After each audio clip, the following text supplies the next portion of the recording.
Welcome back, ladies and gentlemen, to the Fourth and Long podcast. On the show today, you will get my SEC standings prediction for the 2026 season, as well as a lot more. We're not going to waste any time. Let's hop right in and go over my SEC standings for the 2026 college football season. Nope.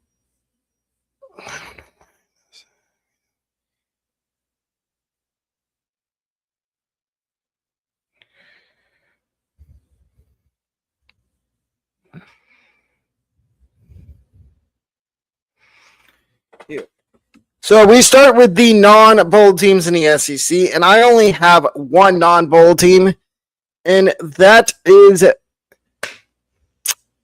Arkansas. I do like to hire Ryan Silverfield from Memphis, and I do like the direction they're going in. But I still think they're a couple years away from being a serious contender in the SEC. I do like some of the moves they made in the transfer portal, bringing some guys over from Memphis. Ryan Silverfield brought some of his Louis luggage from Memphis. I like that. And I honestly can see a world where they win maybe 5 games this year. They do have a brutal schedule in the SEC, of course. It doesn't get easy. It's not easy in the SEC. And just with Arkansas, I think give it year 3 is when Ryan. I think Arkansas 3 years from now is going to be in a better spot with Ryan Silverfield as their head coach. Now we get to the bowl teams, and I know there's a couple teams in this category that people are going to say, oh, why do you have them as a bowl team? The first one is Mississippi State. I like Mississippi State, and I like the trajectory they're on, that they're going up. And I like that they're probably going to be starting a freshman at quarterback this year. Jeff Lebby, this is a big year for him. I know there's people saying, oh, he's not on the hot seat. I think he is, and I think if Mississippi State doesn't have a good season, you could see Jeff Lebby be one of the coaches that gets fired at the end of the season. Another thing about Mississippi State is they did make some good transfer portal ads in the offseason. I like some of the guys they brought in from the portal. That is why I have them in the section of bowl teams. Next one is Kentucky. And the Mark Stoops era is officially done and over with. Will Stein is the new head coach at Kentucky. You saw what he did at Oregon as the offensive coordinator. I think Kentucky's in a good spot now. I like that they brought in a bunch of guys from the portal. And I mean, Will Stein did, I'm not going to say brought a lot of guys from Oregon, but he brought a few from Oregon. And I feel like Kentucky, they have nowhere to go from last year but up. And I can see them making a bowl game this year. And I think their win total set at like 4.5 in year 1 under Will Stein. I would take the over. I think they're going to win at least 6 games this year. The next bowl team I have is Vanderbilt. And yes, I know what y'all are going to say. Why is Vandy in this spot and not somewhere else? The reason Vanderbilt is in the bowl category is because, let's just face it, they lost Diego Pavia. He's now in the NFL. And they're probably going to be starting a redshirt freshman, a true freshman at quarterback, is Jared Curtis, who, yes, I've watched a lot of his tape. He's very good, but he hasn't faced college defenses yet. He carved up high school defenses. Let's see what he does in his first season as the starting quarterback at Vanderbilt. They still have Clark Lee, And I can see them winning 7 games, 8 games maybe. They are not in the sleeper category because you'll see my teams that I have as sleepers in the SEC. But, and my final team I have as a bowl team in the SEC is Missouri. And they bring in transfer quarterback Austin Simmons, I believe. And they have Matt Zollers. They have a bunch of quarterbacks on their roster. But I'm just not ready to put Missouri as a favorite in the SEC for 2 reasons. One, every time we try to put them as a favorite in the SEC to win the SEC, it backfires. And I'm not willing to do that this year. I do think Missouri's going to be good. I'll say that. I do think they're going to be good. I just don't think they're in that echelon of teams that are sleepers or favorites. I do like that they bring back a Matt Hardy and a few of their other running backs and some key guys at skill positions. That's why I could see them making a bowl game.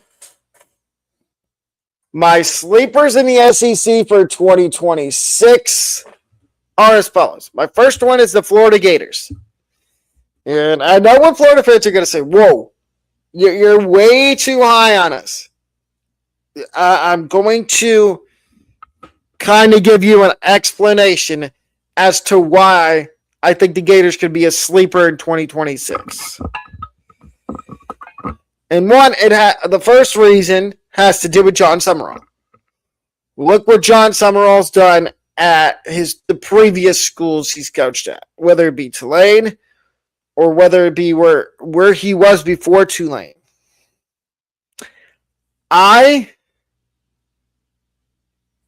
He was at Tulane for a while. So, and I love the hire of Summerall to the Gators. I think he's going to do great things there. And he kept Jaden Ball. He does have Tramel Jones at quarterback, but I believe he also did bring in a couple transfers at QB. So there's that aspect. The defense is going to be a lot better under John Summerall as compared to last year. I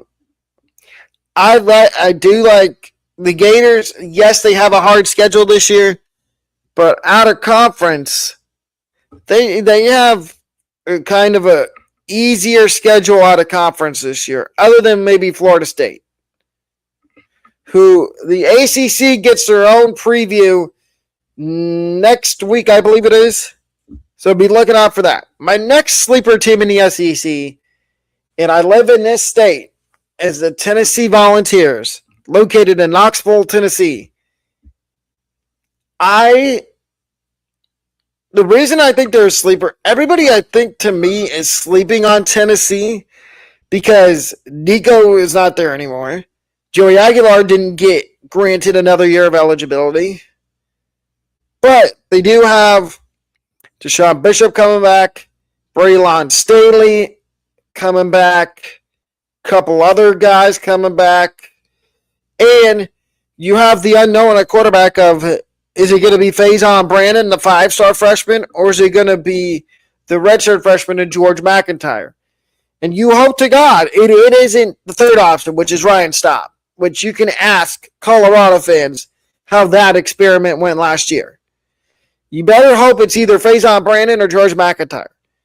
Because Faison Brandon is a 5-star.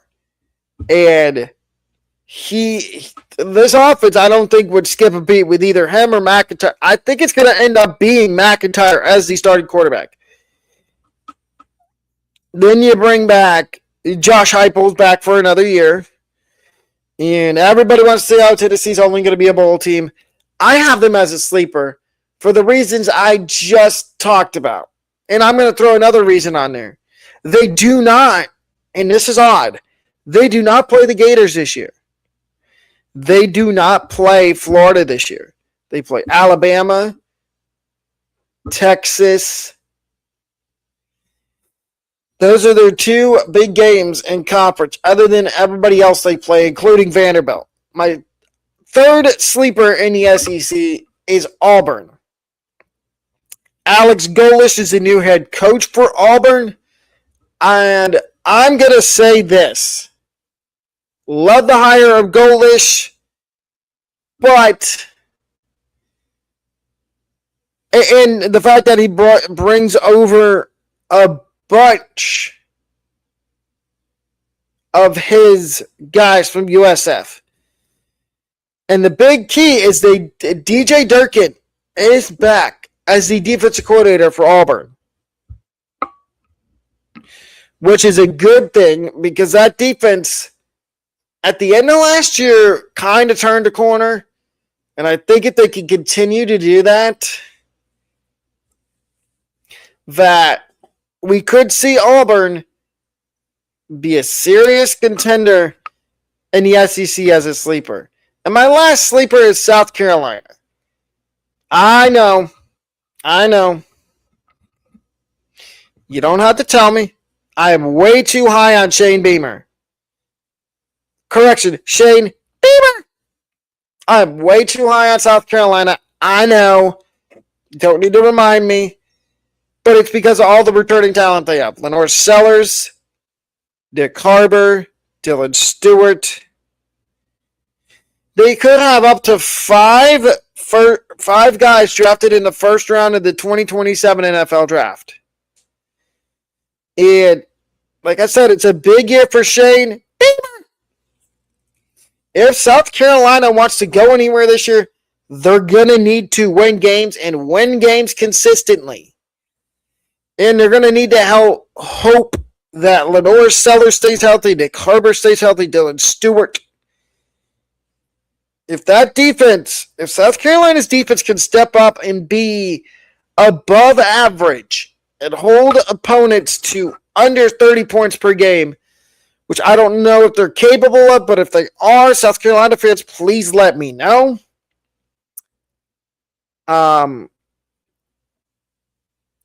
I could see South Carolina easily being one of the sleepers in the SEC.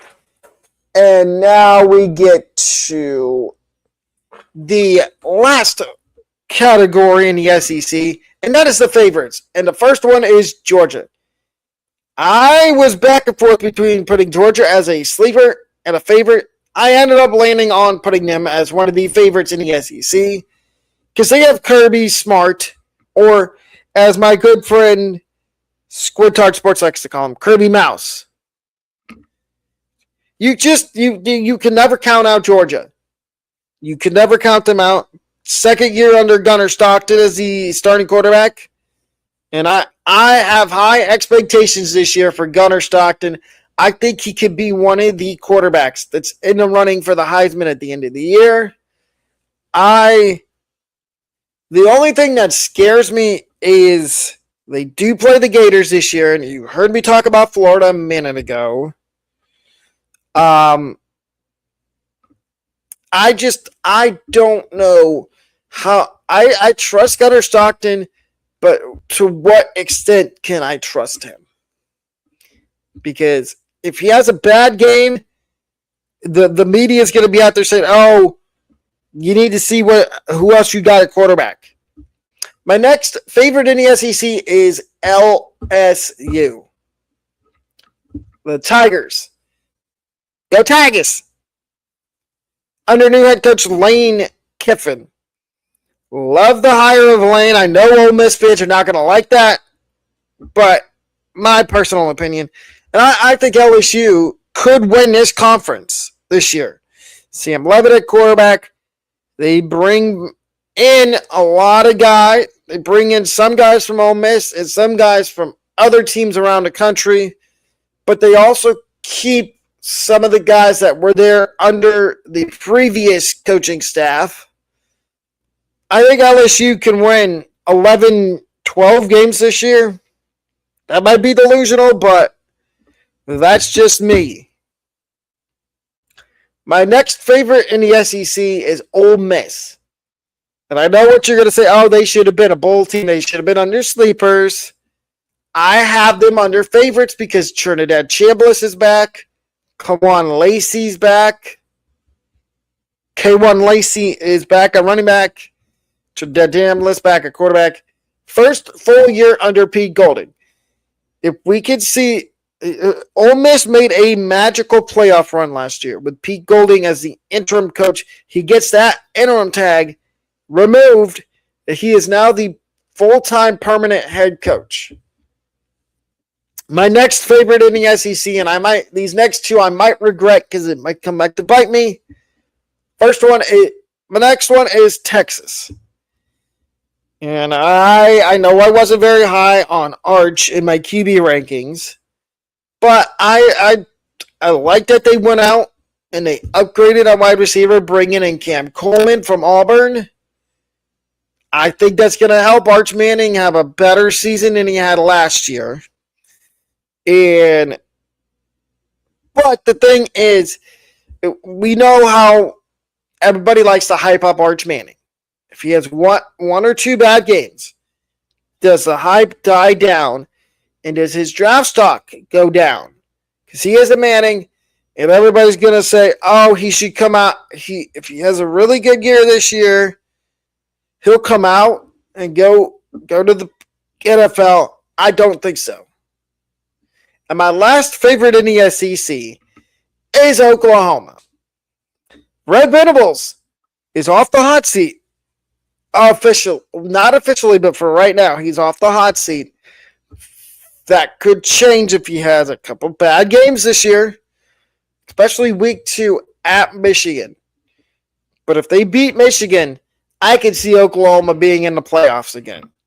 John Mateer's back. Can we get a healthy John Mateer this year for a full season? I think we can. And the reveal everybody's been waiting for. Here's my SEC championship game for 2026. It is LSU and Georgia.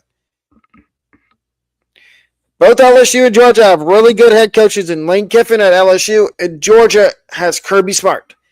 I believe that both of these coaches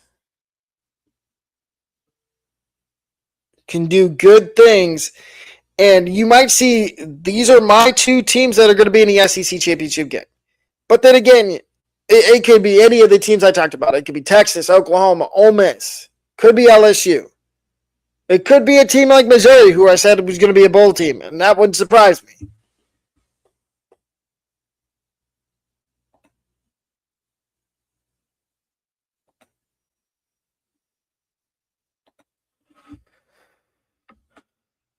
Now, ladies and gentlemen, I'm going to go over my future plans for my college football trip. So 2027, I will be taking a college football trip, probably with Brad for our other college football podcast, for our other podcast we do for college football, which is the College Football Podcast. In that one, we are going to App State. Mine for next year, I am planning on going to Morgantown, West Virginia. I don't know which game yet, but I am planning on going to Morgantown, West Virginia for a West Virginia football game. And I might take more than one solo trip next year for college football season. That has not been determined yet, but the next order of business is giving you what the future of this channel is going to look like, and a channel update on my side. So the future of this channel, it's going to stay a sports channel, but at times there will be podcasts that don't revolve around sports.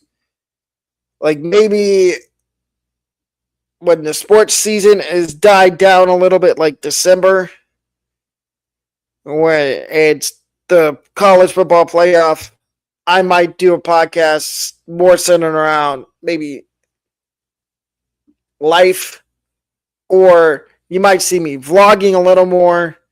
I'm going to try to start vlogging a little more when I have the opportunity to, but this is going to stay a sports channel, whether it be college football, the NFL, MLB.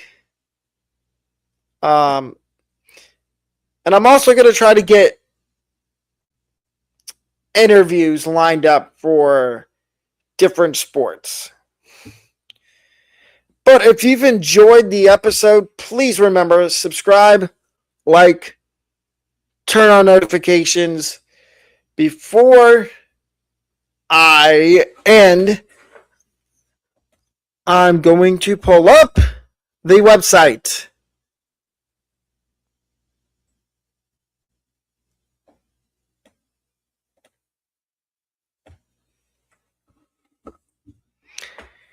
Here is the sportsbreakdown.net website.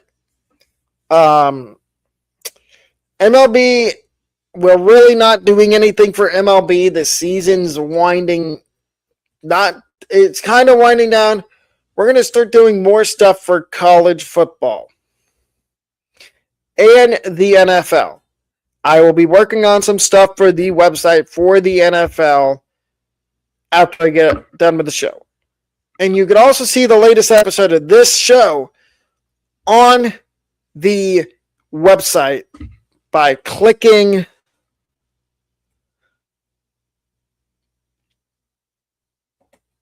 I believe it's this one.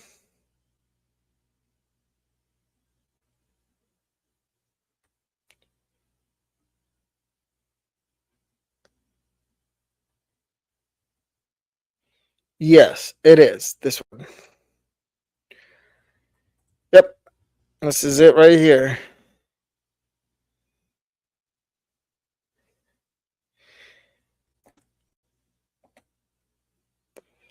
But ladies and gentlemen, that'll wrap up today's episode of the Fourth and Long podcast. I will see everybody back here tomorrow night with 2 episodes of the College Football Podcast with Brad. Have a wonderful rest of your Monday.